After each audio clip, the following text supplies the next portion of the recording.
Aujourd'hui, nous allons à la rencontre de Johan pour le métier de cuisinier-serveur à Flunch Biganos. Pouvez-vous vous présenter en quelques mots? Oui, bonjour, je m'appelle Johan Giraud, j'ai 27 ans.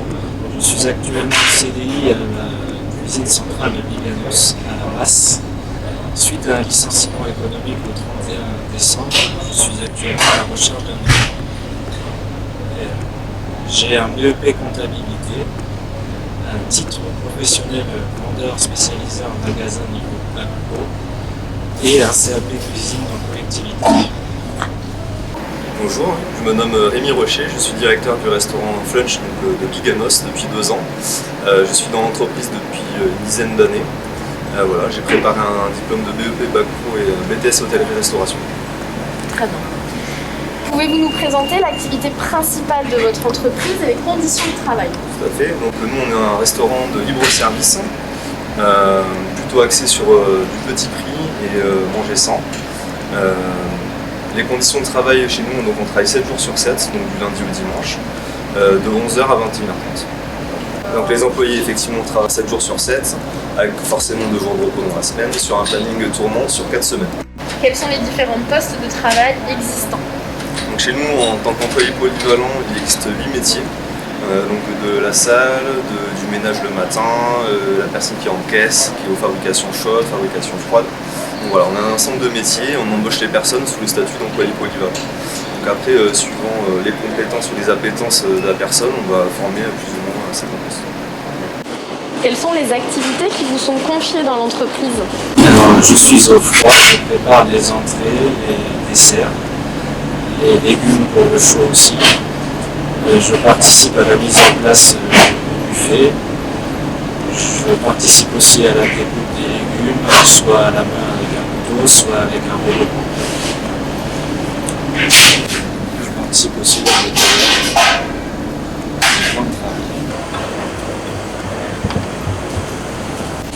Est-ce que vous pouvez nous expliquer en quelques mots les adaptations et les aménagements nécessaires pour réaliser vos missions dans l'entreprise? Oui, déjà je ne peux pas être à 35 heures, je dois faire à 90%. Je suis assez fatigable au niveau de ma jambe gauche car j'ai été paralysé. Et j'ai besoin de support visuel. Et ce qui est bien ici, c'est que nous avons un écran où il y a tout débarqué pour réaliser les entrées. Voilà. Allez, du coup, aujourd'hui on va parler fromage, donc on va préparer nos petites assiettes, on va mettre notre salade et on va faire les fromages qu'on a juste devant nous. Voilà, je te laisse faire.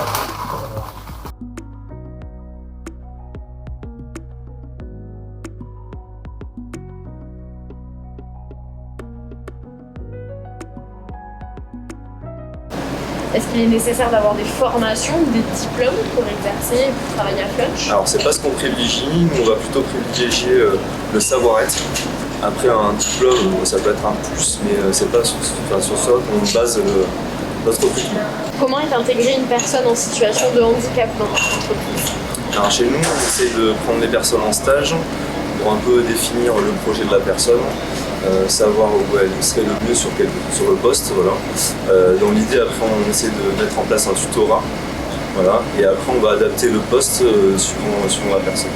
On peut redécouper les missions de plusieurs postes et l'amener sur un seul pour amener un plus d'heures sur une même journée. Pourquoi recommanderiez-vous l'embauche d'une personne en situation de handicap? Ça amène de la fraîcheur dans l'équipe, de la spontanéité, ce côté humain qui rassemble aussi autour d'un projet aussi de faire réussir la personne en situation de handicap. Ce qui s'est passé avec Lucie, voilà, c'est une belle réussite et je pense que toute l'équipe en est fière. Comment s'est passée votre intégration dans l'entreprise? Mon intégration s'est très bien passée, l'équipe est jeune et dynamique, ils prennent le temps de m'aider à m'expliquer ce qu'il faut faire. Est-ce que le handicap est un frein à l'embauche dans un secteur d'activité où il n'est pas toujours simple de trouver des candidats? Non, je pense que c'est assez simple en soi, il faut juste prendre le temps avec les équipes, la personne concernée, de mettre en place des stages comme on avait dit auparavant et de prendre le temps au fur et à mesure mais c'est pas plus dur qu'une personne, on va dire, lambda.